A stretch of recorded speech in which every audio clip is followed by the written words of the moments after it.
Hello दोस्तों, welcome to arts वाला। स्वागत है आप सभी का आज के इस नए वीडियो में। आज हम लोग देखने वाले हैं 12th के पॉलिटिकल साइंस का जो एग्ज़ाम था आज 2 फरवरी का, उसी का आज हम लोग कंप्लीट ऑब्जेक्टिव का आंसर देखने वाले हैं। तो आप लोग वीडियो के अंत तक ज़रूर देखिएगा। क्वेश्चन काफ़ी अच्छे लेवल का पूछा गया है, तो देख लीजिए आप लोगों को, ताकि नेक्स्ट एग्ज़ाम जो होगा आपका उसमें अच्छे से देख के आप लोग जाइएगा। तो देखिए, इसमें पूरे 100 क्वेश्चन है, तो इसमें प्रयास करूंगा मैं थोड़ा फास्ट में करवाने का, तो आप लोग थोड़ा मैनेज कीजिएगा। तो देखिए, हमारा पहला जो क्वेश्चन है वो है केंद्र राज्य संबंध किस सूची में शामिल है। तो मैंने जो संविधान वाला वीडियो करवाया था, अगर आप लोग देखे होंगे तो निश्चित रूप से आप लोगों को पता होगा। मात्र एक वीडियो करवाया था, उसमें कंप्लीट संविधान का निचोड़ था। अगर देख के गए होंगे तो अब तो समझिए मैक्सिमम क्वेश्चन आप लोगों को संविधान वाला बन गया होगा। तो पता होगा आप लोगों को, मैंने बताया था 100 से क्या होता है, 7 होता है, और 100 से होता है सूची। तो 7वीं सूची में जो है केंद्र राज्य संबंध का सूची मिलता है, तो ये हो जाएगा ऑप्शन नंबर ए, इसका करेक्ट आंसर हो जाएगा। उसके बाद नेक्स्ट हमारा दूसरा क्वेश्चन है, जो कौन सा अनुच्छेद भारतीय संविधान की आत्मा के रूप में जाना जाता है। तो डॉक्टर भीमराव अंबेडकर जो है अनुच्छेद 32 को क्या कहा था, जो संविधान की आत्मा। तो इस प्रकार से इसका आंसर ऑप्शन नंबर सी हो जाएगा। उसके बाद नेक्स्ट हमारा क्वेश्चन है 3 का, बोला जा रहा है अध्यादेश जारी करने का अधिकार राष्ट्रपति का कौन सा अधिकार है। तो ये राष्ट्रपति का जो है विधायी अधिकार के अंतर्गत आता है, तो ऑप्शन नंबर ए इसका करेक्ट आंसर हो जाएगा। उसके बाद नेक्स्ट हमारा क्वेश्चन है 4 का, जो अध्यक्षात्मक शासन का उदय सर्वप्रथम किस देश में हुआ। तो अध्यक्षात्मक शासन का जो उदय हुआ था सबसे पहले, वो हुआ था अमेरिका में, तो ऑप्शन नंबर ए इसका करेक्ट आंसर हो जाएगा। उसके बाद नेक्स्ट हमारा 5 नंबर क्वेश्चन है, जो एक्ट ईस्ट नीति किस प्रधानमंत्री द्वारा शुरू की गई। तो ये किया गया था नरसिम्हा राव के द्वारा, तो ऑप्शन नंबर ए इसका करेक्ट आंसर हो जाएगा। उसके बाद नेक्स्ट हमारा 6 नंबर क्वेश्चन है, जो 17वीं लोकसभा में कौन सा आम चुनाव हुआ था। तो ये स्कैनिंग में आ गया है पिछले पेज वाला, तो इस पे ध्यान नहीं दीजिएगा। तो 17वीं लोकसभा पता होगा आप लोगों को, इससे पहले जो लोकसभा चुनाव हुआ था जिसमें मोदी जी पीएम बने हैं, तो ये था 17वीं नंबर का, और ये कब हुआ था, तो 2019 में। तो ऑप्शन नंबर डी इसका करेक्ट आंसर हो जाएगा। उसके बाद नेक्स्ट हमारा 7 का नंबर क्वेश्चन है, जो आम आदमी पार्टी को राष्ट्रीय पार्टी का दर्जा कब मिला। तो इसे हाल ही फिलहाल में मिला है 2023 में ही, तो ऑप्शन नंबर डी इसका करेक्ट आंसर हो जाएगा। उसके बाद नेक्स्ट हमारा 8 नंबर क्वेश्चन है, जो वर्तमान में भारत में कितने राष्ट्रीय दल है। तो इस आम आदमी को राष्ट्रीय दल मिला था, मतलब राष्ट्रीय दल का दर्जा मिला था, और कुछ को राष्ट्रीय दल का दर्जा जो है कैंसिल किया गया था। तो इस प्रकार से कुल 6 बचा है वर्तमान में, तो ऑप्शन नंबर बी इसका करेक्ट आंसर हो जाएगा। उसके बाद नेक्स्ट हमारा है 9 का, जो नीति आयोग की स्थापना कब की गई। तो पता होगा योजना आयोग को, जो पहले योजना आयोग चलता था उसको विघटित करके 1 जनवरी 2015 को नीति आयोग चालू किया गया था, तो ऑप्शन नंबर बी इसका करेक्ट आंसर हो जाएगा। और नीति आयोग के अध्यक्ष भी कौन होते हैं, तो पीएम होते हैं, याद रखिएगा। उसके बाद नेक्स्ट हमारा 10 नंबर क्वेश्चन है, जो ताशकंद समझौता किन 2 देशों के मध्य हुआ था। तो पता होगा ताशकंद समझौता जो है 1966 ईस्वी में हुआ था भारत और पाकिस्तान के बीच, तो ऑप्शन नंबर ए इसका करेक्ट आंसर हो जाएगा। उसके बाद नेक्स्ट हमारा क्वेश्चन है, जो उच्चतम न्यायालय की स्थापना कब हुई। उच्चतम न्यायालय मतलब सुप्रीम कोर्ट की स्थापना कब हुआ था। तो ये हुआ था 1950 ईस्वी में, तो ऑप्शन नंबर सी इसका करेक्ट आंसर हो जाएगा। उसके बाद नेक्स्ट हमारा 12 नंबर क्वेश्चन है, जो जनहित याचिका की शुरुआत की गई थी। तो जनहित याचिका की शुरुआत जो किया गया था, ये किया गया था न्यायिक पहल द्वारा, तो ऑप्शन नंबर सी इसका करेक्ट आंसर हो जाएगा। उसके बाद नेक्स्ट हमारा है 13 का, जो बोला जा रहा है भारत में राज्य विधानमंडल का उच्च सदन कौन सा है। तो जैसे केंद्र में होता है लोकसभा और राज्यसभा, उसी प्रकार राज्य में कौन सा होता है, तो विधानसभा और विधान परिषद। तो इसमें उच्च सदन पूछा जा रहा है, तो उच्च सदन हो जाएगा विधान परिषद, तो ऑप्शन नंबर बी इसका करेक्ट आंसर हो जाएगा। उसके बाद नेक्स्ट हमारा 14 का, जो 86वां संविधान संशोधन संबंधित है। तो किससे संबंधित है, तो ये संबंधित है शिक्षा के अधिकार से, तो ऑप्शन नंबर ए इसका करेक्ट आंसर हो जाएगा। उसके बाद नेक्स्ट हमारा 15 का है, जो अनुच्छेद 355 का सर्वप्रथम प्रयोग किया गया। तो ये मुझे डाउट में लगता है थोड़ा, हालांकि इसका आंसर ऑप्शन नंबर डी होना चाहिए। अगर आप लोग कंफर्म होंगे तो कमेंट में ज़रूर बताइएगा। उसके बाद नेक्स्ट हमारा 16 का है, जो भारतीय संसद का निम्न सदन कौन सा है। तो पता होगा भारतीय सदन का जो है उच्च सदन कौन सा है, राज्यसभा, और निम्न सदन कौन सा है, लोकसभा। तो ऑप्शन नंबर सी इसका करेक्ट आंसर हो जाएगा। उसके बाद नेक्स्ट हमारा है 17 का, जो पंचशील सिद्धांत के प्रतिपादक कौन थे। तो पंचशील सिद्धांत के जो प्रतिपादक थे ये थे जवाहरलाल नेहरू। तो ऑप्शन नंबर बी इसका करेक्ट आंसर हो जाएगा। उसके बाद नेक्स्ट हमारा क्वेश्चन है 18 का, जो सुरक्षा परिषद के अस्थायी सदस्यों की संख्या कितनी है। तो पता होगा सुरक्षा परिषद में कुल 15 सदस्य होते हैं, जिसमें से 10 अस्थायी होते हैं और 5 अस्थायी होते हैं। तो यहाँ अस्थायी सदस्यों की संख्या पूछा गया है, तो ऑप्शन नंबर ए इसका करेक्ट आंसर हो जाएगा। उसके बाद नेक्स्ट हमारा 19 का है, जो निम्न में से कौन क्षेत्रवाद का एक रूप है। तो भाषाई आंदोलन, नक्सलवाद आंदोलन, क्षेत्रीय पहचान आधारित आंदोलन। तो ये सभी हो जाएगा, ऑप्शन नंबर डी इसका करेक्ट होगा। उसके बाद नेक्स्ट हमारा है 20 का, जो भारत में वर्तमान में कितने राज्य हैं। तो पता होगा आप लोगों को भारत में वर्तमान में जो है कुल 28 राज्य और 8 केंद्र शासित प्रदेश है। तो ऑप्शन नंबर सी इसका करेक्ट आंसर हो जाएगा। उसके बाद नेक्स्ट हमारा 21 का, जो भारतीय संविधान के किस अनुच्छेद में भारत को राज्यों का संघ घोषित किया गया है। तो भारतीय संविधान के अनुच्छेद 1 में जो है क्या कहा गया है, तो भारत अर्थात इंडिया राज्यों का एक क्या है, संघ है। तो ऑप्शन नंबर ए इसका करेक्ट आंसर हो जाएगा। उसके बाद नेक्स्ट हमारा है 22 का, जो भारतीय न्यायपालिका की प्रक्रिया के अंतर्गत आती है। तो भारतीय न्यायपालिका किस प्रक्रिया के अंतर्गत आती है, तो ये होता है न्यायपालिका द्वारा निर्मित प्रक्रिया। तो ऑप्शन नंबर सी इसका करेक्ट आंसर होना चाहिए। उसके बाद नेक्स्ट हमारा है 23 का, जो भारतीय संविधान की किस सूची पर केंद्र और राज्य दोनों कानून बना सकते हैं। तो अगर संविधान वाला वीडियो देखे होंगे तो निश्चित रूप से आप लोगों को पता होगा, बहुत ज़्यादा क्वेश्चन आप लोगों को संविधान से इसमें देखने को मिला होगा। और अगर आप देख के जाते तो निश्चित रूप से आप लोगों को बन जाता। अगर नहीं भरोसा हो तो अभी भी चैनल पे अपलोड है, आप वहाँ जाके देख सकते हैं। तो उसके बाद है हमारा 23 का, जो भारतीय संविधान की किस सूची पर केंद्र राज्य दोनों कानून बना सकते हैं। तो मालूम होगा 7वीं अनुसूची में जो है 3 सूची है, केंद्र सूची, राज्य सूची और समवर्ती सूची। तो राज्य सूची पे सिर्फ राज्य कानून बनाता है, संघ सूची पे केंद्र बनाता है और समवर्ती सूची पे दोनों। तो यहाँ पूछ रहा है केंद्र और राज्य दोनों बनाएगा। तो ऑप्शन नंबर सी इसका करेक्ट आंसर हो जाएगा। उसके बाद नेक्स्ट हमारा 24 का, जो किस संविधान संशोधन द्वारा नगर निकायों को संवैधानिक दर्जा दिया गया था। तो नगर निकाय को जो संवैधानिक दर्जा दिया गया था, ये दिया गया था 74वां संविधान संशोधन के द्वारा। तो ऑप्शन नंबर बी इसका करेक्ट आंसर हो जाएगा। और पंचायती राज को 73वां संशोधन के द्वारा, तो याद रखिएगा। उसके बाद नेक्स्ट हमारा है 25 का, जो नगर निगम की स्थापना के लिए कम से कम कितनी जनसंख्या होनी चाहिए। तो 10 लाख से अधिक और 50 लाख से कम लगभग। तो ऑप्शन नंबर बी इसका करेक्ट आंसर हो जाएगा। उसके बाद नेक्स्ट हमारा क्वेश्चन है 26 का, जो भारत की विदेश नीति की मूल सिद्धांतों का समावेशन संविधान के किस अनुच्छेद में किया गया है। तो ये अनुच्छेद 51 में किया गया है। तो ऑप्शन नंबर सी इसका करेक्ट आंसर हो जाएगा। उसके बाद नेक्स्ट हमारा 27 का, जो भारतीय विदेश नीति आधारित है। तो भारतीय विदेश नीति जो आधारित है ये गुटनिरपेक्षता पर आधारित है। तो ये ऑप्शन नंबर सी होना चाहिए, ऑप्शन। उसके बाद हमारा है 28 का, जो 1971 के भारत पाक युद्ध में किस नए देश का जन्म हुआ था। तो जब 1971 में भारत पाकिस्तान युद्ध हुआ था तो मालूम होगा आप लोगों को जो पाकिस्तान का पूर्वी हिस्सा कट के बांग्लादेश के रूप में आज़ाद हुआ था। तो ऑप्शन नंबर बी इसका करेक्ट आंसर हो जाएगा। उसके बाद नेक्स्ट हमारा 29 का, जो संयुक्त राष्ट्र संघ की स्थापना कब हुई। तो संयुक्त राष्ट्र संघ की स्थापना जो हुआ था 24 अक्टूबर 1945 ईस्वी को। तो ऑप्शन नंबर ए इसका करेक्ट आंसर हो जाएगा।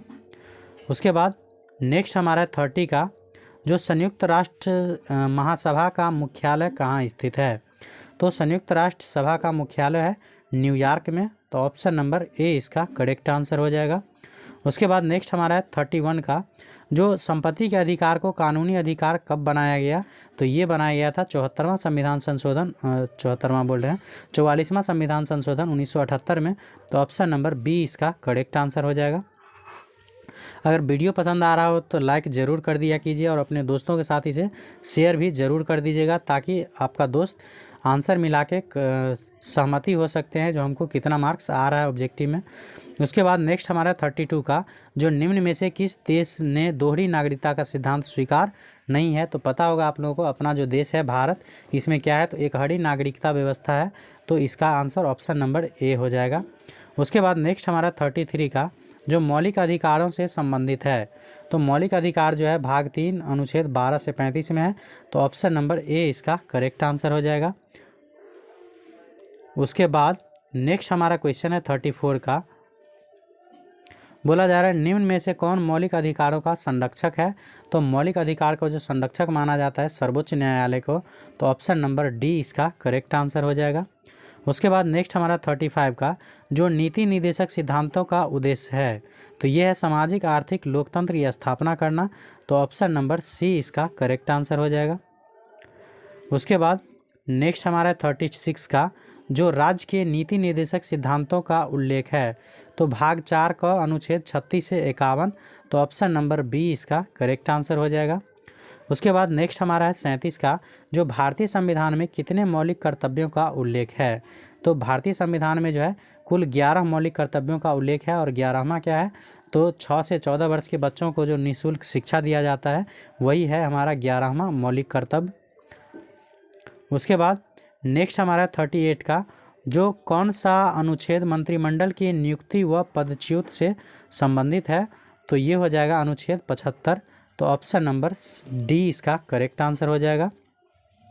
उसके बाद नेक्स्ट हमारा 39 का, जो भारत के प्रथम कानून मंत्री कौन थे। तो भारत के प्रथम कानून मंत्री थे डॉक्टर भीमराव अंबेडकर, तो ऑप्शन नंबर ए इसका करेक्ट आंसर हो जाएगा। उसके बाद नेक्स्ट हमारा 40 का, जो भारत का प्रधानमंत्री वास्तविक प्रधान होता है। तो भारत का जो प्रधानमंत्री होता है वो वास्तविक प्रधान होता है केंद्र सरकार का, तो ऑप्शन नंबर बी इसका करेक्ट आंसर हो जाएगा। उसके बाद नेक्स्ट हमारा 41 का, जो दक्षेस की स्थापना का विचार किसने प्रस्तावित किया। तो ये किया था जनरल जिया उर रहमान, तो ऑप्शन नंबर सी इसका करेक्ट आंसर हो जाएगा। उसके बाद नेक्स्ट हमारा 42 का, जो संयुक्त राष्ट्र संघ के किस अंग को दुनिया का पुलिस कहा जाता है। तो police force of the world कहा जाता है किसको, तो ये कहा जाता है सुरक्षा परिषद को, तो ऑप्शन नंबर बी इसका करेक्ट आंसर हो जाएगा। इसमें मैं फास्ट इसलिए करवा रहा हूँ क्योंकि अभी तो आप लोगों को पॉलिटिकल साइंस पढ़ना नहीं है, सिर्फ आंसर मिलाना है, इसलिए मैं इसे फास्ट में करवा देता हूँ। उसके बाद मैं पॉलिटिकल साइंस का क्लास भी चालू करूँगा, तो आप लोग देखिएगा, काफ़ी अच्छे तरीके से मैं करवाऊँगा और इस टाइप से क्वेश्चन आप लोगों को काफ़ी बेहतर तरीक़ा से पता हो जाएगा। उसके बाद 43 का है, जो सार्क का प्रथम शिखर सम्मेलन कहाँ हुआ था। तो ये हुआ था बांग्लादेश की राजधानी ढाका में, तो ऑप्शन नंबर सी इसका करेक्ट आंसर हो जाएगा। उसके बाद नेक्स्ट हमारा 44 का, जो निम्न में से कौन सा देश दक्षेस मतलब सार्क का सदस्य नहीं है। तो सार्क का सदस्य कौन नहीं है, तो ये म्यांमार नहीं है, तो ऑप्शन नंबर डी इसका करेक्ट आंसर हो जाएगा। उसके बाद नेक्स्ट हमारा 45 का, जो निम्न में से कौन गुट निरपेक्ष आंदोलन के उद्देश्य में शामिल नहीं है। तो ये शामिल नहीं होना चाहिए। तो देखिए, शीत युद्ध की राजनीति का त्याग, ये तो होगा, ये भी होगा, ये हो जाएगा। साम्राज्य और उपनिवेशवाद का समर्थन, ये कभी नहीं होना चाहिए, तो ऑप्शन नंबर डी इसका करेक्ट आंसर हो जाएगा। उसके बाद नेक्स्ट हमारा है 46 का, जो सच्ची गुट निरपेक्षता की विदेश नीति का समर्थन किसने किया था। तो ये किया था पंडित जवाहरलाल नेहरू, तो ऑप्शन नंबर ए इसका करेक्ट आंसर हो जाएगा। उसके बाद नेक्स्ट हमारा 47 का, जो हम भारत के लोग शब्द का प्रयोग भारतीय संविधान के किस भाग में किया गया है। तो पता होगा आप लोग जो प्रस्तावना जो पढ़ते हैं उसमें क्या लिखा गया है, जो हम भारत के लोग भारत को एक संपूर्ण प्रभुत्व संपन्न, तो ये सभी जो है प्रयोग कहाँ किया गया है, तो ये किया गया प्रस्तावना में, तो ऑप्शन नंबर डी इसका करेक्ट आंसर हो जाएगा। अगर आप लोगों को संविधान वाला वीडियो देखना हो तो इसमें से संविधान वाला क्वेश्चन पहले आप लोग गिन लीजिए, जो कितना क्वेश्चन पूछा गया है संविधान का, और आप लोग संविधान वाला वीडियो मेरा देख लीजिएगा। मात्र एक वीडियो होगा 20 से 25 मिनट का, और देखिएगा कितना संविधान से क्वेश्चन आप लोगों को डायरेक्ट मिला है, और मुझे कमेंट में ज़रूर बताइएगा। उसके बाद है भारतीय संविधान की 11वीं अनुसूची में कितने विषय हैं। तो भारतीय संविधान की 11वीं अनुसूची में जो है कुल 29 विषय है। तो ऑप्शन नंबर सी इसका करेक्ट आंसर हो जाएगा। उसके बाद नेक्स्ट हमारा 49 का, जो निम्नलिखित में से कौन सा शब्द प्रस्तावना में 42वां संविधान संशोधन के द्वारा जोड़ा गया है। तो ये भी मैंने बताया है, जो 42वां संविधान संशोधन जो 1976 में हुआ था उसमें 3 शब्द जोड़ा गया था, पंथ निरपेक्ष, समाजवाद और अखंडता। तो इस प्रकार से क्या हो जाएगा, पंथ निरपेक्ष, समाजवाद दिया गया है। तो ऑप्शन नंबर ए इसका करेक्ट आंसर हो जाएगा। उसके बाद नेक्स्ट हमारा क्वेश्चन है 50 का, जो संविधान को पवित्र दस्तावेज किसने कहा था। तो ये कहा था BR अम्बेडकर। तो ऑप्शन नंबर ए इसका करेक्ट आंसर हो जाएगा। उसके बाद नेक्स्ट हमारा है 51 का, बोला जा रहा है अनुच्छेद 75 के अनुसार मंत्रियों की नियुक्ति करने का अधिकार किसे प्राप्त है। तो ये प्राप्त है राष्ट्रपति को, क्योंकि राष्ट्रपति जो है प्रधानमंत्री की नियुक्ति करते हैं। उसके बाद नेक्स्ट हमारा 52 का, जो राष्ट्रीय पंचायती राज दिवस कब मनाया जाता है। तो ये मनाया जाता है 24 अप्रैल को, क्योंकि पंचायती राज दिवस जो है 24 अप्रैल को लागू हुआ था। तो ऑप्शन नंबर बी इसका करेक्ट आंसर हो जाएगा। उसके बाद नेक्स्ट हमारा है 53 का, बोला जा रहा है निम्न में से किस राज्य में विधान परिषद है। तो विधान परिषद जो है इनमें से सभी में होना चाहिए। तो ऑप्शन नंबर डी इसका करेक्ट आंसर हो जाएगा। उसके बाद नेक्स्ट 54 का है, जो बिहार विधान परिषद में विधानसभा में कुल कितने सदस्य है। तो ये तो पता होगा आप लोगों को, 243 सीट है। तो ऑप्शन नंबर ए इसका करेक्ट आंसर हो जाएगा। उसके बाद नेक्स्ट हमारा है 55 का, जो भारत में सूचना का अधिकार कानून कब लागू हुआ था। तो ये जो लागू हुआ था ये 2005 ईस्वी में। तो ऑप्शन नंबर ए इसका करेक्ट आंसर हो जाएगा। उसके बाद नेक्स्ट हमारा क्वेश्चन है 56 का, जो बिहार में पंचायती निकायों में महिलाओं को 50% आरक्षण किस वर्ष प्रदान किया गया। तो पता होगा आप लोगों को, जो बिहार में जो है पंचायती राज में महिलाओं का 50% आरक्षण है। तो ये पूछा जा रहा है कब से लागू है। तो 2006 से। तो ऑप्शन नंबर बी इसका करेक्ट आंसर हो जाएगा। उसके बाद नेक्स्ट हमारा क्वेश्चन है 57 का, जो अंतर्राष्ट्रीय अहिंसा दिवस कब मनाया जाता है। तो अंतर्राष्ट्रीय अहिंसा दिवस जो है गांधी जी की जयंती पर मनाया जाता है। तो ये हो जाएगा 2 अक्टूबर को। तो ऑप्शन नंबर सी इसका करेक्ट आंसर हो जाएगा। उसके बाद नेक्स्ट हमारा है 58 का, जो किस देश का संविधान अलिखित है। तो ये सभी मैंने करवा चुका हूँ। जो किस देश का संविधान अलिखित है, तो ब्रिटेन का। ऑप्शन नंबर ए इसका करेक्ट आंसर हो जाएगा। उसके बाद नेक्स्ट हमारा क्वेश्चन है 59 का, जो G20 के 18वें शिखर सम्मेलन का मुख्य विषय क्या था। तो ये था वसुधैव कुटुंबकम, अर्थात एक धरती, एक परिवार, एक भविष्य। तो ऑप्शन नंबर ए इसका करेक्ट आंसर हो जाएगा। उसके बाद नेक्स्ट हमारा क्वेश्चन है 60 का, जो निम्नलिखित में से कौन सा G20 का सदस्य नहीं है। तो G20 में जो है दुनिया के 20 सबसे बड़ी अर्थव्यवस्था वाला देश को शामिल किया गया है। तो इसमें देखिए इंडोनेशिया, चीन, कनाडा है, बांग्लादेश नहीं है। तो ऑप्शन नंबर ए इसका करेक्ट आंसर हो जाएगा। उसके बाद नेक्स्ट हमारा क्वेश्चन है 61 का, बोला जा रहा है निम्न में से किस राज्य का सृजन 2000 में नहीं हुआ है। तो पता होगा आप लोगों को, तेलंगाना का जो गठन हाल ही फिलहाल में किया गया है 2 जून 2014 ईस्वी में। तो इसका गठन 2000 में नहीं हुआ है। तो ऑप्शन नंबर डी इसका करेक्ट आंसर हो जाएगा। उसके बाद नेक्स्ट हमारा 62 का, जो भारत में संविधान संशोधन की प्रक्रिया किस देश से ली गई है। तो ये भी मैंने करवा चुका हूँ। जो संविधान संशोधन की प्रक्रिया दक्षिण अफ्रीका से लिया गया और अनुच्छेद 368 के तहत किया जाता है। तो ऑप्शन नंबर बी इसका करेक्ट आंसर हो जाएगा। अगर यकीन नहीं हो तो अभी भी जाइए आप लोग और देखिए वहाँ आराम से। उसके बाद भारत में वर्तमान में कुल कितने उच्च न्यायालय हैं, ये भी क्वेश्चन मैं करवा चुका हूँ। तो 25 है वर्तमान में। तो ऑप्शन नंबर ए इसका करेक्ट आंसर हो जाएगा।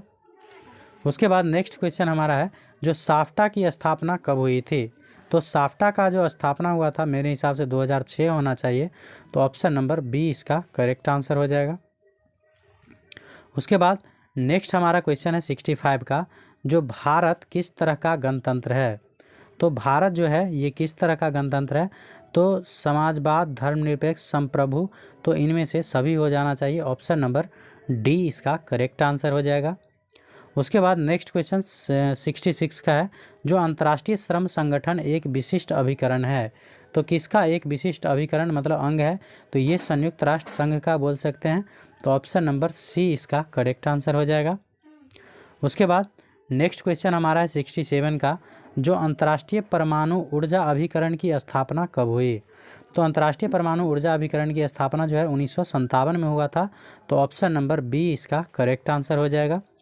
उसके बाद नेक्स्ट हमारा 68 का, जो जनहित याचिका कहाँ दायर की जाती है? तो ये जो दायर किया जाता है सर्वोच्च न्यायालय में। तो ऑप्शन नंबर बी इसका करेक्ट आंसर हो जाएगा। उसके बाद नेक्स्ट हमारा क्वेश्चन है 69 का। बोलते बोलते गला बज गया है, समझिए मजबूरी को। लाइक कर दीजिएगा वीडियो को आप लोग निश्चित रूप से। 69 हमारा है, जो सूचना का अधिकार कानून किस प्रकार का कानून है? तो सूचना का अधिकार, स्वतंत्रता का अधिकार, ये सभी जो है मौलिक अधिकार है। तो ऑप्शन नंबर बी इसका करेक्ट आंसर हो जाएगा। उसके बाद नेक्स्ट हमारा 70 का है, जो यूनेस्को का मुख्यालय कहाँ है? तो यूनेस्को की मुख्यालय जो है ये पेरिस है। तो ऑप्शन नंबर सी इसका करेक्ट आंसर हो जाएगा। उसके बाद नेक्स्ट क्वेश्चन हमारा है 70 का, जो निम्न में से किस प्रधानमंत्री का कार्यकाल सबसे छोटा रहा है? तो मेरे हिसाब से जो है सबसे छोटा कार्यकाल अटल बिहारी वाजपेयी का रहा है, जो ऑप्शन में है ही नहीं। तो आप लोग बताइएगा इसमें से किस प्रधानमंत्री का कार्यकाल सबसे छोटा रहा है। उसके बाद नेक्स्ट क्वेश्चन 72 का है, जो निम्न में से कौन प्रधानमंत्री रिजर्व बैंक ऑफ इंडिया के गवर्नर रह चुके हैं? तो ये हो जाएगा मनमोहन सिंह। तो ऑप्शन नंबर सी इसका करेक्ट आंसर हो जाएगा। उसके बाद नेक्स्ट क्वेश्चन हमारा है 73 का, जो नाटो को विकल्प के रूप में सबसे पहले कब अपनाया गया? तो नाटो को विकल्प के रूप में सबसे पहले कब अपनाया गया? तो इसे भी आप लोग कमेंट में बताइएगा, ये भी थोड़ा कन्फ्यूजन में मैं हूँ।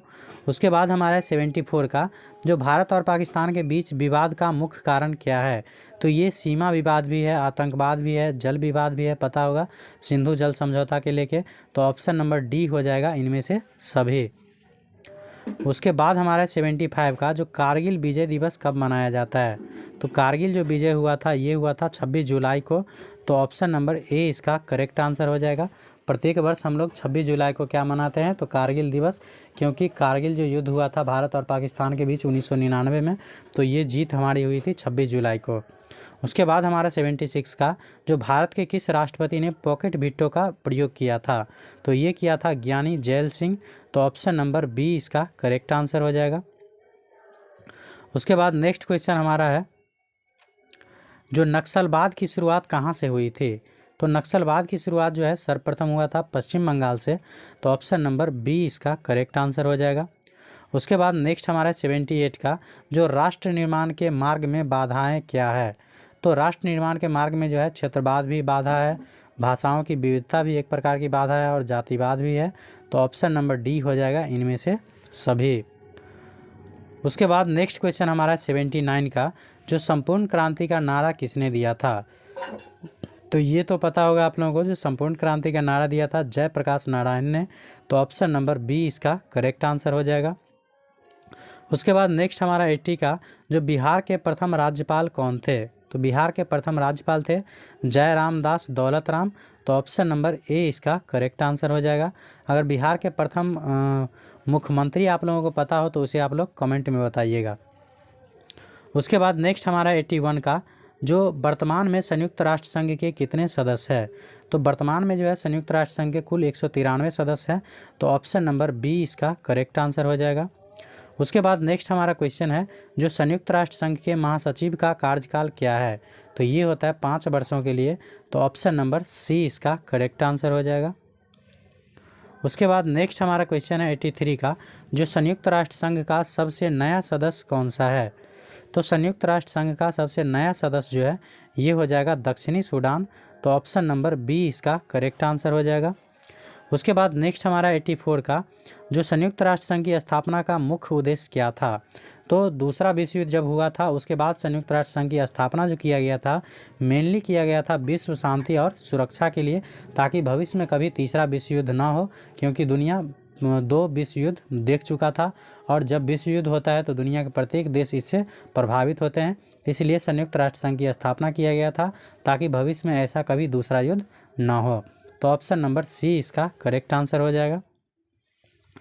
उसके बाद नेक्स्ट हमारा क्वेश्चन है 85 का, जो सुरक्षा परिषद के अस्थायी सदस्यों का कार्यकाल क्या होता है।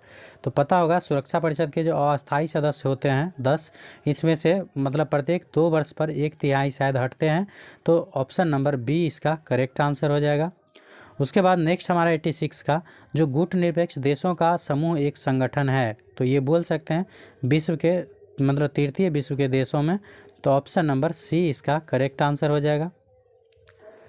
उसके बाद नेक्स्ट हमारा 87 का, जो गुटनिरपेक्ष आंदोलन की प्रासंगिकता निहित है, तो ये कहाँ निहित है, तो ये हो जाएगा सदस्य राज्यों के सामाजिक व आर्थिक विकास में। तो ऑप्शन नंबर सी इसका करेक्ट आंसर हो जाएगा। उसके बाद नेक्स्ट हमारा है 88 का, जो निम्न में से कौन सा सदस्य देश को सार्क का अंतिम सदस्य बनाया गया। तो सार्क का जो अंतिम सदस्य है ये अफगानिस्तान में मतलब अफगानिस्तान है, जो 2008 में बना था। तो ऑप्शन नंबर डी इसका करेक्ट आंसर हो जाएगा। उसके बाद नेक्स्ट हमारा 89 का, जो प्रथम गुटनिरपेक्ष सम्मेलन कहाँ आयोजित हुआ था, तो ये हुआ था बेलग्रेड में। तो ऑप्शन नंबर सी इसका करेक्ट आंसर हो जाएगा। उसके बाद नेक्स्ट हमारा 90 का, जो दक्षेश के महासचिव का कार्यकाल क्या होता है। तो सार्क के जो महासचिव होते हैं उसका कार्यकाल होता है 3 वर्ष का। तो ऑप्शन नंबर बी इसका करेक्ट आंसर हो जाएगा। उसके बाद नेक्स्ट क्वेश्चन हमारा है, जो भारत में राजनीतिक सत्ता का प्रमुख स्रोत कौन है। तो भारत एक लोकतांत्रिक देश है, तो लोकतांत्रिक देश में जो है सत्ता का प्रमुख स्रोत होता है जनता।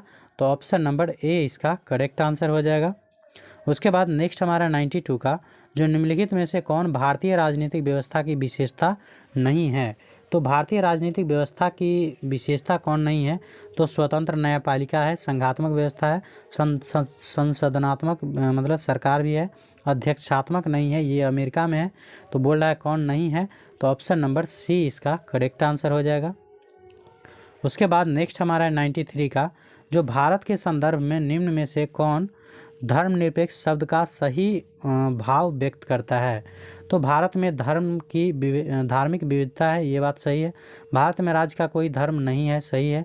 भारत के सभी धर्मों के प्रति समान भाव है, तो ये भी सही है। तो ऑप्शन नंबर डी हो जाएगा इनमें से सभी। उसके बाद नेक्स्ट क्वेश्चन हमारा है 94 का, जो भारत की संघात्मक व्यवस्था निम्नलिखित में से किससे प्रभावित है। तो संघात्मक व्यवस्था जो है ये कनाडा से लिया गया था। तो ऑप्शन नंबर ए इसका करेक्ट आंसर हो जाएगा। उसके बाद नेक्स्ट क्वेश्चन हमारा है 95 का, जो भारत में न्यायिक पुनर्निरीक्षण की संकल्पना किस देश से ली गई है। तो ये लिया गया है अमेरिका से। तो ऑप्शन नंबर सी इसका करेक्ट आंसर हो जाएगा।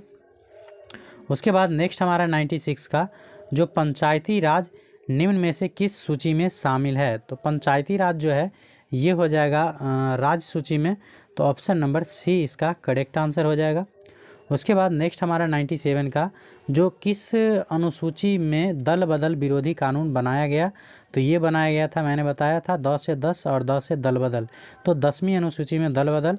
तो ऑप्शन नंबर डी इसका करेक्ट आंसर हो जाएगा। ये सभी मैंने संविधान वाले वीडियो में करवा चुका हूँ, अगर नहीं देखे आप लोग तो निश्चित रूप से एक बार देख लीजिएगा और उसका रिप्लाई आप लोग कमेंट बॉक्स में ज़रूर बताइएगा। उसके बाद 98 का है, जो निम्न में से कौन सा विषय समवर्ती सूची में शामिल है। तो समवर्ती सूची में है शिक्षा। ऑप्शन नंबर बी इसका करेक्ट आंसर हो जाएगा। उसके बाद नेक्स्ट क्वेश्चन है 99 का, जो किस अनुच्छेद के तहत अखिल भारतीय सेवाओं का प्रावधान किया गया है। तो ये किया गया 312 के तहत।